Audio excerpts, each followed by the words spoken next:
Good morning বন্ধুরা, কেমন আছো? আমি সুস্মিতা, আমার রান্নাঘরে তোমাদের স্বাগত জানাই।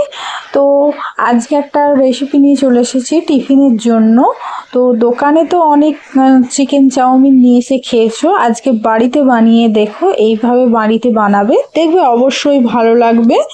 তো চলো দেখে নিই উপকরণগুলো কি কি লাগছে চিকেন চাউমিনের জন্য।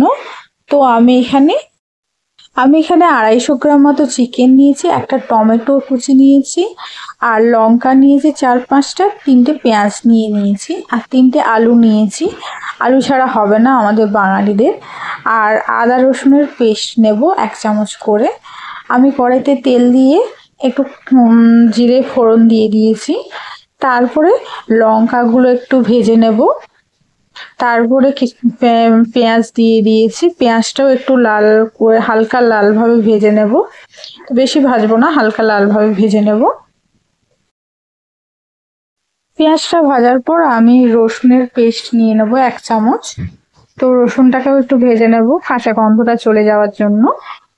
দেখো রসুনটা ভাজা হয়ে যাওয়ার পরে আমি 1 চামচ আদা পেস্ট নিয়ে নিচ্ছি, আদাটাকেও ভেজে নিচ্ছি। তারপরে আমি মাংসটা দিয়ে দেব।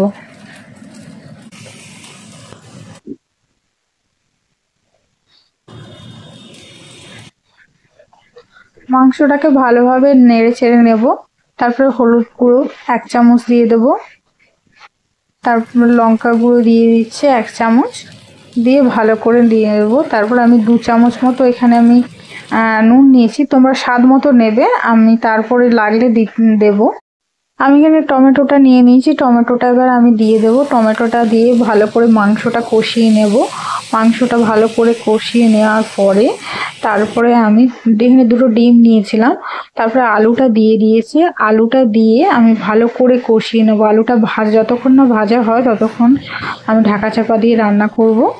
তারপরে আমি আলুটা ভাজা হয়ে যাওয়ার পরে আমি 2টো ডিম নিয়ে নিয়েছিলাম, ডিমটা দিয়েও এবার ভালো করে ভেজে নেব আলুটা।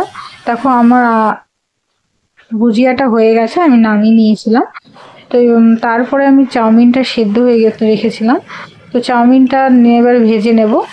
তেল দিয়ে দিয়েছিলাম কড়াইয়ে, চাউমিনটা দিয়ে দিচ্ছি। চাউমিনটা দিয়ে ভেজে তারপরে আমি এখানে মশলা দিয়ে দিচ্ছি চাউমিনে। তারপর টমেটো কেচাপ দিয়ে দিয়েছি চামচ মতো। তারপরে এটা ভালো করে মিশিয়ে ভালো করে ভেজে নেব চাউমিনটা, আর মশলাটা ভেজে নিয়ে তারপর নামিয়ে নিয়েছি। দেখো কত সুন্দর হয়েছে। এইভাবে রান্না করবে, দেখবে ভালো লাগবে। নমস্কার বন্ধুরা, ভালো থাকবেন, সুস্থ থাকবেন, আর ভালো লাগলে লাইক কমেন্ট শেয়ার অবশ্যই করবেন।